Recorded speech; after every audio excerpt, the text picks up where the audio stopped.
Good morning. This is Pastor Frank from Shield of Faith in Pflugerville. And I just want to ask you, if you will, when you join online, that you type something in, let us know you're there. Brother Gary's already online. Gary Langley, that's good. Pastor, good to see you, Pastor. Hey, Brother Russell, it's been a while since I've seen you on there early. Um, Good to see you this morning. And if you will, just like the stream so that we can get it out there further. It helps if you get it out there further. Um, Tell your friends about it. Um, all we're trying to do is encourage people during the time that we're going through all of the things that have been happening. It's been a lot happening. So actually our topic this morning is simply going to be mercy. And if you want to look at the scripture portion, you can find it in Matthew chapter 5. And we'll just look at Matthew chapter 5, and I'll begin reading with verse 1. So, good morning, Brother Lewis and Sister Gail. It's good to see you this morning. Sheila, my sister, it's good. Hope everybody's doing well this morning. So I'm going to read Matthew chapter 5, 1 through 7. One day as he saw the crowds gathering, Jesus went up on the mountainside and sat down. His disciples gathered around him, and he began to teach them. God blesses those who are poor and realize their need for him, for the kingdom of heaven is theirs. God blesses those who mourn, for they will be comforted. God blesses those who are humble, for they shall inherit the whole earth. God blesses those who hunger and thirst for justice, for they will be satisfied. God blesses those who are merciful, for they will be shown mercy. And I'm gonna stop there, and we'll start there. So if you have your coffee, I don't know, I need coffee this time of the morning. Mine's especially good this morning. Good to see Brother James join us this morning. So and I'll say this, if you have a question about something I say, please type it in and let us know. I'll try to answer it. So this morning I'm going to try to put about an hour and a half into 15 minutes. So mercy is so that make me sound a little bit blunt a couple of times, but so the truth is, living without mercy is the prelude to dying without mercy. On the other hand, living with mercy results in being treated with mercy. And Jesus said, "Blessed are the merciful, for they shall obtain mercy." So there's kind of three questions that we want to look at this morning. One of them is, what is mercy? Two is, how can I become merciful? And what can I expect as a result? So what is mercy? Mercy is not emotionalism. 180 times the word appears in the Old Testament in the King James Version. It translates 96 times as mercy, 38 times as kindness, and 30 times as loving kindness. So mercy is not emotionalism. To be merciful is far more than to shed tears. But people who are merciful sometimes do weep. Jesus wept. And the thing about it is it's easy for some to shed tears that are meaningless, but and that's not mercy. And in fact, I want to say something. This deals with what's inside you, and a lot of the times a lot of the times, all the time, we protect what's inside us. What we show on the outside is generally what we want everybody to see, or what we think we want everybody to see. In the way we talk, the way we walk, the way we stand, the way we communicate to people, is basically projecting on the world what we want them to see. It's usually not what's actually inside us. Rare people have the ability to live okay with who they are. And so uh, mercy's not humanitarianism. Uh, you know, uh, 1 Corinthians 13 says, if I give all I possess to the poor and give over my body to hardship that I may boast, but do not have love, I gain nothing. So again, humanitarianism is not mercy. It's not showing mercy. So mercy goes beyond taking care of people, handing out clothes, or giving food, or uh, it you know, it's possible to do out of that and not even have any love. Now, it's more than just the mechanics of doing good, and I think that's a key thing that I want you to remember this morning. It's more than just the mechanics of doing good, and like I said, we tend to project what we want people to see. We tend to put it on the outside. We don't. We a lot of times we don't want people to see weakness. We don't want people to see how we really feel about things. We don't, and for a wide number of reasons that I don't have time. Like I said, there's a lot of stuff we could talk about mercy here. So I think we've got an opportunity over the next weeks to just talk about each one of these things. But mercy is so. What mercy is mercy is an attitude. Uh, it, it it's not something that can be turned off and turned on. I mean, you mercy's more than the end of the year giving to the church. Mercy's uh, uh, uh, mercy more is more involved in uh, the way a person truly feels. Um, it's an underlying attitude of life. I mean, a merciful person can expect mercy. The thing that is it's uh, mercy is the way is being able to see Christ the way other people see Christ, not not trying to look at people the way you think you should. See, one of the things that we have to understand if we're going to follow Christ is that the outside change should be reflective of the change that happens on the inside. We can't change on the outside without the change happening on the inside before. So mercy is uh,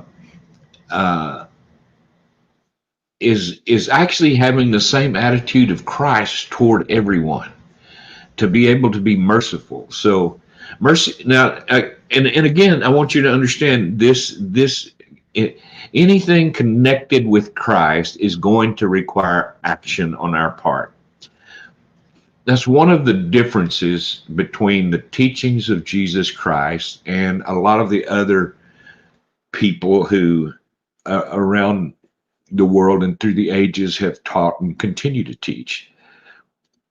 Christ's teachings are going to require action, and mercy is an action word. It is not a word that you use to just use as an adjective. It's a verb. It's an action word.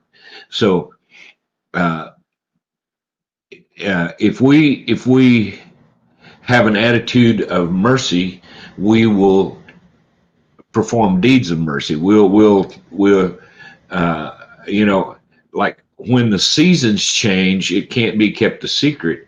But when you have mercy in you, that can't be kept a secret either. So what you need to understand is, I don't know how many of you would say, I think people understand who I am.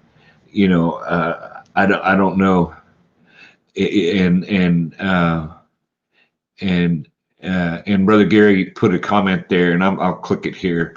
My producer's not close, so I'm falling down on my job a little bit. So one of the things is that uh, we need to become what's on the inside, let that out. So some people are fearful of letting a merciful heart show because they think they'll be taken advantage of. And they're probably right. People will try to take advantage of you if you seem to be a merciful person. But understand, being a merciful person does not make you a weak person. It doesn't make you easy to deceive. It doesn't make you, I mean, just understand, being merciful gives you the capacity to show mercy when you need to. So, when mercy is translated into action, we're kind and gracious in what we think about others, in our judgment of others. We look for the best in others. Some people look for the worst in others. Some people don't trust anybody, but we need to be able to give people a chance. Look for the best in others. Uh, uh, and then when somebody does wrong, we look back and we say, uh, Sister Gail asked a question here. I'm going to put it up here.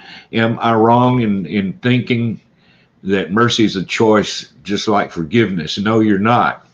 It is actually a choice that we make, but it goes further than a choice, and that's where I want to. And forgiveness goes further than a choice too. But you can choose to be merciful, and you can choose to forgive. And we'll talk about forgiveness at another time. But you're right. It is a choice that you make. Uh, but it takes into consideration what prompted a person to do what they did. If they did something that we don't like or did something that was wrong, some people just want to go straight down and beat them down. But the fact is, what prompted the person to do that? What caused them to do that? And the thing is that we have so many different opportunities to show mercy, yet it doesn't seem like we're inclined to do that. Some people look at it as a sign of weakness. Some people look at it as, people don't deserve mercy. But the fact is, we need to remember Christ was merciful to us, and what he did with us, we should demonstrate to others. So, mercy that is action becomes forgiveness. And I think, Sister Gail, that goes to your question a little bit. Mercy that is in action becomes forgiveness. And perhaps there's no greater expression of love than forgiveness. I don't know that there could be a greater expression of love than forgiveness. When you have every right to be resentful, you have every right to be upset, but you choose to forgive, you experience happiness that only mercy can bring. Now, so how can I become merciful? It says, because our scripture is, blessed are the merciful. So how can I become? And one of the first ways is, remember that you need to have mercy too. There needs to be mercy shown you. And I want to encourage you to begin in this season that we're going through, with all of the things that are happening and nobody acting like they know what they need to do. Let that person that's in you out, that merciful person, that loving person, that kind person, let that show on the outside. That's not going to be any sign of weakness whatsoever. You don't have to be weak to love. You don't have to be weak to show mercy. You don't have to be weak to forgive. In fact, you've got to be quite strong. So we often make mistakes that require God's mercy for us, if we'll admit it. So we should be merciful to others. Uh, and here's something that's going to scare you a little bit, I think, but uh, get better acquainted with people that you're inclined to judge. I mean, if that person is maybe someone you're inclined to judge a little hard, uh, get better acquainted with them. You may find out why they act the way they do. You may find out you can have a part in being able to uh, show mercy toward them. So whenever you have that tendency to judge people, the chances are you don't know them very well. Uh, and we continue to make an estimate about them without really knowing all the facts. And uh, I remember years ago I was asked to give a bid on an addition on a home, and so I did, and I did it. Uh, Basically, just took a cursory look around, and I gave them a bid on it. Well, my bid was high enough that I could pay for the material and part of the labor, but I didn't make any money on by the time I bought my fuel and paid for my equipment and paid the help, I didn't make any money. But it was because I didn't know enough about what was actually going to be required. And sometimes we need to get to know people better before we make harsh judgments against them. So sometimes we just need to become a little better acquainted and then let the mercy show through. Now, here's something that everybody will think is easy, but you'll find out what kind of relationship you do have with God when you hit this place. Allow Christ to show his mercy through you. So that means you have to allow yourself to be used as a vessel to show Christ to others. Now this is a key, one of the keys of living a happy life is being merciful. I want you to understand this is a very important piece, and here's the key to that. I got a lot of keys this morning. So allow Christ to show his mercy through you. And that is the key to making mercy, to being merciful. So this morning, just a couple of things before I go this morning. One, what can you expect? Actually, if you show mercy, you'll obtain mercy. If you don't show mercy, you won't have mercy. So I think you need to understand mercy and forgiveness are inextricably tied together. You can't take the two apart because they're together. So forgiveness is the same way. We'll talk about forgiveness on another episode. So and another thing, here's the thing that we need to understand. Man, I wish I had more time. Peace within yourself. And that's one of the things that's important for people to have. It seems to me that this day and age, a lot of people are always questioning themselves. And we need to have some peace within us. There's enough going on around us that we need to have that peace within us. That peace comes from God, but it also comes from who we are inside. We can expect mercy from others. You know, in a lot of ways, life is like a mirror. Life reflects what you put into it. And we need to understand that I could use that in a lot of contexts, but I won't. But the other thing is, if you're merciful, then you can also expect mercy from God. And that's a good comment, Brother Gary. Mercy plus forgiveness equal love of God. And I like that. I'm going to put it up here. So the point of this, the world desperately needs to see mercy in action. I'd like you to, I'm going to give you some homework. And it's very simple. For the next 2 weeks, be merciful, and then maybe make a comment in a couple of weeks about how mercy has helped change the way you see things, and maybe the way God has given you peace inside. So a lot of times, uh, and I'm just going to say this, a lot of times, some of the reason we don't have peace inside is because there's just too much stuff that we hold against, and we hold resentments, we hold grudges, we hold things like that. And I'm going to give you some advice that, if you'll take it, will help you. And it's very simple. I don't care how old the grudge is, how bad what it was happened. This morning, if you want to go forward in Christ and you want to be merciful, let it go. And then move on and have some peace in your life, peace in your heart. I mean, if I'd have learned that a long time ago, all my hair probably wouldn't have fell out. So I'm going to go ahead and stop there this morning. We'll talk about some more of these things that are more about the inside of who we are, that need to be shown on the outside of who we are.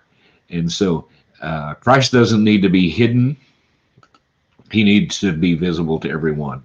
And he can be visible to everyone on this earth as we reflect Christ in how we act and what we do.